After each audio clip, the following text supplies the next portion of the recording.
Guys, welcome back to my channel. If you have not subscribed it, please subscribe it, press the bell icon, hit the like button also.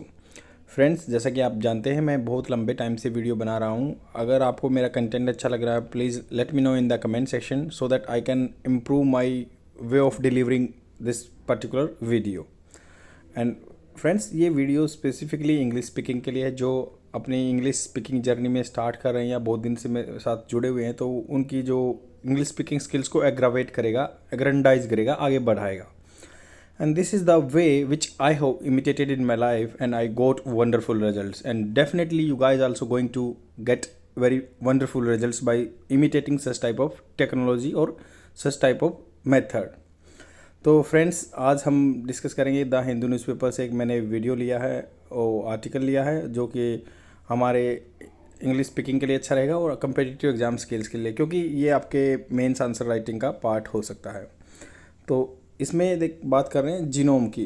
देखो, ये article छपा, इसमें लिखा गया है genome sequencing. Sequence क्या होता है? एक लाइन में लगाना। जीनोम क्या है? आपने जेनेटिक्स सुना होगा कि वो जो वंशानुगत गुण होते हैं, द जीनोम इंडिया प्रोजेक्ट भी आ रखा है, तो उसके बारे में बात करेंगे। तो सबसे पहले जान लेते हैं जीनोम इंडिया प्रोजेक्ट क्या है। जीनोम इंडिया प्रोजेक्ट क्या है? तो यह context, government aims to sequence 10,000 genomes by the end of the 2023। मतलब 2023 के एंड तक, 2023 के एंड तक हमारी गवर्नमेंट ने सोचा है कि वो जीनोम सीक्वेंसिंग करेंगे, वो भी 10,000 तक जीनोम्स को सीक्वेंस करेंगे, अलाइन करेंगे। तो इसी को बोलते हैं genome India project, GIP short form है, इसका एब्रीविएशन है। The department of biotechnology, ministry of science के अंदर आता है। Department of biotechnology, ministry of science and technology has sequence. देखो, हैज़ वर्ब की थर्ड फॉर्म कहाँ यूज होता है? जो काम कंप्लीट हो चुका है, प्रेजेंट परफेक्ट टेंस। तो has sequence close to 7,000 genomes. तो क्या है, 7,000 जीनोम्स को क्या है, सीक्वेंस कर दिया है, अलाइन कर दिया है। एंड 3,000 ऑफ दीज, जो 7,000 हैं उनमें से 3,000 हैं already available for the public access, जो पब्लिक के एक्सेस कर सकते हैं जिनका। तो अब जानते हैं जीनोम इंडिया प्रोजेक्ट क्या है, नीड क्या ज़रूरत थी इसकी। India's population of 1.3 billion is made up of, आपको पता है कि हम 2023 में we are going to cross the China in regards to the population. तो पॉपुलेशन में हम उसको पीछा छोड़ने जा रहे हैं चाइना को। तो अभी जैसे बात कर रहे हैं कि 1.3 बिलियन होता है, तो 130 करोड़ के आसपास जनसंख्या है और ओवर 4,600 4600 डाइवर्स पॉपुलेशन ग्रुप्स हैं। तो पॉपुलेशन ग्रुप में बांट दिया इनको, 4600 ग्रुप के आसपास बनेंगे, डाइवर्स विभिन्न प्रकार के। And many of which endogamous. Endogamous का मतलब होता है जो अपने एक पर्टिकुलर कम्युनिटी में ही शादी करते हैं, जैसे मैट्रिमोनी इन दी क्लोज एथनिक ग्रुप। मान लो क्लोज एथनिक जिनका सिमिलर वेशभूषा वगैरह है, तो वो उसी में शादी करते हैं, उसके लिए बोलते हैं एंडोगेमस वर्ड है। ये आपके कहीं भी वन वर्ड सब्सटीट्यूशन में you can face such type of question. तो दीज ग्रुप्स, जो ये ग्रुप हैं, हैव यूनिक जेनेटिक वेरिएशन। इनके अंदर क्या है, यूनिक जेनेटिक वेरिएशन है, डिफरेंट तरह के जेनेटिक्स हैं इनमें। एंड डिजीज कोजिंग, जो बीमारी बढ़ाते हैं, कोजिंग म्यूटेशन। तो ऐसे म्यूटेशन होता है सडन चेंज होना जीनोम की सीक्वेंसिंग में। तो वो डिजीज कोजिंग, वो जिससे बीमारी बढ़ती है, that can be compare to the other populations. जो मतलब अदर पॉपुलेशन के कंपैरिजन में ऐसे जो म्यूटेशन हो जाते हैं जिनसे बीमारियां बढ़ जाती हैं। बाय क्रिएटिंग ए डाटाबेस, मान लो डाटाबेस है, मतलब एक डाटा होगा कि किसका क्या जीनोम सीक्वेंस है। तो उससे क्या है, of Indian genomes researchers can learn. Researcher क्या सीख सकते हैं? Can learn about this unique genetic variation, जो वेरिएशन हो रहे हैं उनके बारे में सीख सकते हैं। And use the information to create the personalize drug. मतलब पर्सनलाइज क्या होता है? कस्टमाइज, बिल्कुल पर्टिकुलर डिजीज़ के लिए या पर्टिकुलर बंदे के लिए डिजीज़ के लिए दवाई बनेगी। ड्रग्स एंड थेरेपीज, या कोई बीमारी या इलाज बन सकता है, दवाई बन सकती है, इलाज बन सकता है। The UK, China and US among the countries that have program, जिन्होंने programs to sequence at least 1 lakh of their genomes. तो उनका प्रोग्राम है, जैसे USA का, चाइना का, इनका प्रोग्राम है कि भाई 1 लाख के वो जीनोम सीक्वेंस कर रहे हैं, अपना 10,000 है। अबाउट क्या है? It is a scientific initiative. ये क्या है? साइंटिफिक इनिशिएटिव है, inspired by the human genome project, जो HGP है, human genome project. And international effort, HGP क्या है? इंटरनेशनल एफर्ट है, पूरे विश्व के पटल पर। Successfully decoded the entire human genome, जो उन्होंने क्या है, ह्यूमन जीनोम को क्या है, डिकोड किया, मतलब खोल के रख दिया है 1990 से एंड 2003 के बीच में। The project was started in 2020। तो ये जीनोम इंडिया प्रोजेक्ट है, ये 2020 में स्टार्ट हुआ। Aiming to better understand the genetic variation and the disease causing mutation specific to the Indian population which is one of the most genetically diverse in the world. तो यहाँ पे genetical diverse मिलते हैं world में। तो यहाँ पे GIP start किया गया 2020 में स्टडी करने के लिए कि जो जिससे क्या है डिजीज कॉजेज म्यूटेशन हो रहे हैं जिसके कारण बीमारियाँ बढ़ रही हैं। By sequencing and the analyzing genomes, researchers hope to insights। तो insights क्या होता है, अंदर की बात जानना, insights into the underlying genetic causes disease and develop more effective personalized therapy भी बन सकती हैं उनको क्योर करने के लिए। The project involves the collaboration of 20 institution.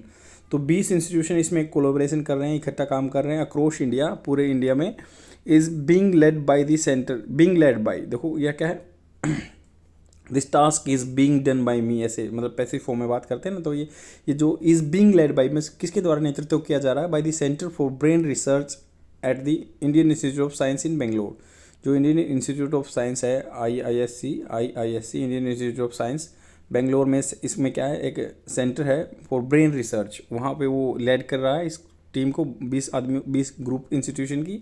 Significance of GIP, precision health care. Precision क्या होता है, पर्टिकुलर स्पेसिफिक, मतलब उसी तरह का हेल्थ केयर होगा जो बीमारी होगी। GIP aims to develop personalize medicine बनाएंगे बेस्ड ऑन दी पेशेंट्स, हर पेशेंट्स के बेस पे। Genomes to anticipate and modulate disease, modulate कर उनको कम करेगा डिजीज़ को और अनुमान लगाएगा कि भाई कैसा जीनोम सीक्वेंसेस में डिफरेंस आ रहा है कि बीमारी हो गई। बाई मैपिंग डिजीज, मतलब एक मैप तैयार हो जाएगा डिजीज़ का। प्रोपेंसिटीज़ क्या होता है, झुकाव होना, प्रोक्लेविटी होना किसी तरफ, मतलब एक पर्टिकुलर टाइप की डिजीज़ मिल रही है कुछ जेनेटिक कुछ ग्रुप में, टू दी जेनेटिक वेरिएशन। तो क्या किस वेरिएशन की तरह से कौन सी बीमारी हो रही है। इंटरवेंशन कैन, हस्तक्षेप होता है, इंटरवेंशन मीडिएशन बोलते हैं। Intervention can be targeted more effectively, तो and disease can be anticipated before they develop. तो डेवलप होने से पहले ही उनको बीमारियों को एंटिसिपेट किया जा सकता है with the help of this type of thing. For example, variation across genomes में explain why cardiovascular disease leads to heart attacks. तो ये जैसे एग्जांपल ले सकते हैं कि भाई वेरिएशन हुआ है जीनोम्स में एक्सप्लेन कर सकते हैं वाई कार्डियोवास्कुलर, जो मान लो हार्ट अटैक आते हैं, disease leads to heart attacks. तो कार्डियोवास्कुलर डिजीज हो जाती है, उससे हार्ट अटैक क्यों आ जाते हैं। इन साउथ एशियन, जो साउथ एशियन मतलब हम भी साउथ एशिया में ही पढ़ते हैं इंडिया वाले, तो but two stroke in the most part of the Africa. But यह क्या है, उसमें स्ट्रोक आके रह जाते हैं कुछ पार्ट्स ऑफ अफ्रीका में।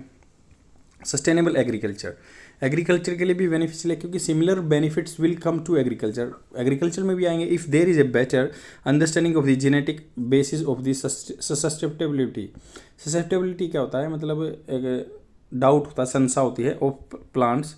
तो susceptibility of plants to the pest, मतलब जब मान लो कीटों का आक्रमण होता है, उनके क्या है डाउट है कि भाई ये सस्टेन कर पाएंगे नहीं कर पाएंगे। Insects and other issue hampering productivity, जिनसे प्रोडक्टिविटी हैम्पर हो रही है। This can reduce dependence of the chemicals. तो केमिकल्स पे डिपेंड नहीं रहना पड़ेगा, क्योंकि जेनेटिकल मॉडिफाइड क्रॉप्स आ जाएंगे। आपको पता है बीटी कॉटन का नाम बहुत सुना होगा, genetical modified crops, and that can be resistant to the pests and the जो बीमारी होती है इंसेक्ट्स से। इंटरनेशनल कोऑपरेशन बढ़ेगा, मतलब कैसे, global science will also benefit from a mapping project is one of the world most diverse gene pools. तो gene pools हो जाएगा, मतलब इंडिया में सबका डाटा हो जाएगा, मैप हो जाएंगे, तो automatically it would be beneficial for the whole world. The project is said to be among the most significant. Said to be क्या होता है, कहा जाता है, मतलब बोल रहे हैं कि ऐसा कहा जाता है, मतलब ये होगा। The project is said to be among the most significant of its kind in the world because of its scale, मतलब इतने लंबे चौड़े भाग में हो रहा है। And the diversity it would bring to the genetic studies.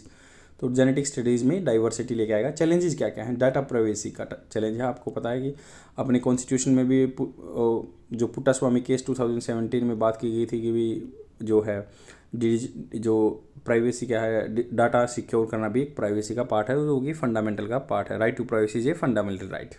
This project also raises questions about the data privacy and storage के बारे में बात करेगा। In the absence of it comprehensive data privacy bill India, मतलब यहाँ पे कोई comprehensive व्यापक रूप से कि कोई प्राइवेसी बिल नहीं है इंडिया में। The concerns about the possible misuse of genetic information collected by the GIP, तो उसी मिस इन्फॉर्मेशन का यूज भी हो सकता है, मिसयूज हो सकता है, and can not be overlooked, और उसको नज़रअंदाज नहीं किया जा सकता। एथिकल कंसर्न्स हैं, it raises ethical questions about the potential of doctors to privately perform gene modification और सिलेक्टिव ब्रीडिंग। तो ऐसे हो सकता है कि कुछ ऐसा जीन मॉडिफाई कर दें और सिलेक्टिव ब्रीडिंग भी हो सकती है। कुछ मान लो कोई डॉक्टर को बोल दे कोई जाके कि I want such type of baby, वो इतना लंबा होना चाहिए, इतनी उसकी मसल बिल्ड होना चाहिए, या तो that can be a ethical issue with regards to the doctor पैसा लेके ऐसे काम कर सकते हैं। Such practice have always been controversial, ये कंट्रोवर्शियल रही है। In 2020 there was a sentencing of a scientist in China. आपको पता है कि 2020 में एक चाइना के साइंटिस्ट को हाउस अरेस्ट दिया गया था क्योंकि उसने एक ऐसा बच्चा बना दिया था कि जो उसने डिज़ायरेबल क्वालिटी थी, हाइट जो भी है या कलर वगैरह उसका जो भी था, who created the world first gene edited baby बनाई, highlighting the serious of the concerns. तो ऐसे चिंता वहाँ पर जताई गई थी। What is genome? जीनोम क्या होता है? The discovery of the structure of DNA by Watson. तो जो डिस्कवरी क्या खोज की गई थी स्ट्रक्चर डीएनए का क्या होता है, बाय वाटसन एंड क्रिक इन 1953। तो ये आपका वन लाइनर क्वेश्चन बन सकता है। 1953 में वाटसन एंड क्रिक ने जो स्ट्रक्चर डिसाइड की थी डीएनए की, डी राइबो न्यूक्लिक एसिड होता है डीएनए का full form. Beginning of the study of the genetics which seeks to understand, मतलब क्या क्या चाहता वो, क्या मतलब जो है which seeks to understand the gene influence and traits and disease. तो जीन का क्या इन्फ्लुएंस होता है, किस मान लो जीन की वजह से क्या उसमें आदमी में आदतें आती हैं या कोई बीमारी होती है। डीएनए और D oxy ribonucleic acid is a molecule that carries genetic instruction.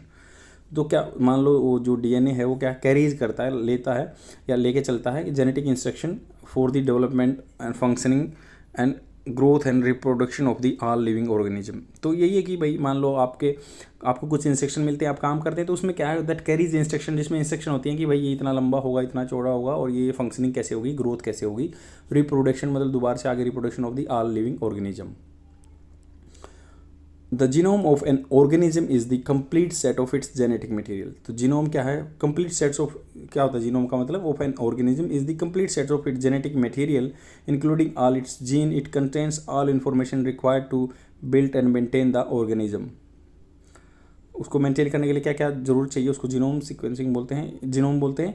And in humans the genome is composed of more than 3 billion DNA. तो आदमी के अंदर क्या 3 बिलियन से भी ज़्यादा, मतलब अपनी पॉपुलेशन 1.3 बिलियन है, यहाँ 3 बिलियन से भी ज़्यादा डीएनए होते हैं। बेस पेयर, जो 3 बेस पेयर्स होते हैं, जोड़े में होते हैं ना, आपको पता हुआ है। तो ये डीएनए पेयर्स में होते हैं, arrange in A double helix structure. तो आपने बहुत बार देखा होगा कि डबल हेलिक्स स्ट्रक्चर क्या होता है। Let me show you here that you might have seen that helix structure में बोलते हैं कि ऐसे होगा, साइंस बुक में पढ़ा होगा आपने पहले।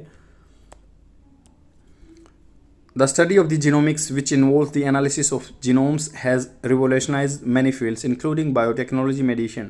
तो उसने क्या रिवोल्यूशनाइज कर दिया बायोटेक्नोलॉजी, मेडिसिन, दवाइयों के चक्कर में भी, और and agriculture, and by providing a new insights into the mechanism of disease and drug development and the improvement of the crop and life stock. अब मतलब पशु भी, लाइफ स्टॉक भी अपना जेनेटिकल मतलब चेंज हो सकता है उनमें। What is genome sequencing? क्या होता है? Genome sequencing is a figure out करना, मतलब देखना, पता लगाना, the order of the DNA nucleotides. तो ऑर्डर क्या है न्यूक्लियोटाइड्स का, डीएनए न्यूक्लियोटाइड्स का, उनका ऑर्डर क्या है वो पता लगाना। और basis in a genome, the order या क्या बेस है उसका जीनोम का, and the order of the adenine and thymine. आपने ये साइंस में टर्म सुनी होंगी, adenine and thymine, cytosine and guanine. तो ATCG, तो इससे याद रख सकते हैं, adenine, thymine, cytosine and guanine that makes up organism DNA. तो कोई भी ऑर्गेनिज्म है, लिविंग बीइंग है, उसका डीएनए बनाते हैं ATCG। वे फॉरवर्ड क्या है, तरीका क्या है? It is important that GIP is a conducted with adequate safeguard in place to ensure that the project is conducted ethically. मतलब उसमें क्या आदमी की अच्छी नीति से काम करना चाहिए, in a manner that respects individual privacy and human rights को जो पालन करे। The project has the potential to advance biotechnology. इसमें पोटेंशियल है, क्षमता है बायोटेक्नोलॉजी को आगे बढ़ाने में, and agriculture and health care in India. However it should be approach with the both speed and caution. जल्दी से आगे चलना चाहिए बट सतर्क रह के आगे चलना चाहिए, to ensure that privacy concerns are addressed, potential misuse of data is prevented. तो डाटा का मिसयूज नहीं होना चाहिए, उसको प्रिवेंट करना चाहिए, रोकना चाहिए। And medical ethics are upheld. तो मेडिकल एथिक्स को भी अपहेल्ड करना रखना है, ऐसे नहीं कि कोई भी डिजायरेबल क्वालिटी का वेरिएशन करते रहें हम ह्यूमन बीइंग में। आई होप आपको समझ में आएगा, बहुत ही इम्पोर्टेंट और आपका इन्फॉर्मेटिव आर्टिकल था ये। शेयर कर दीजिए अपने फ्रेंड में। Thank you very much, bye.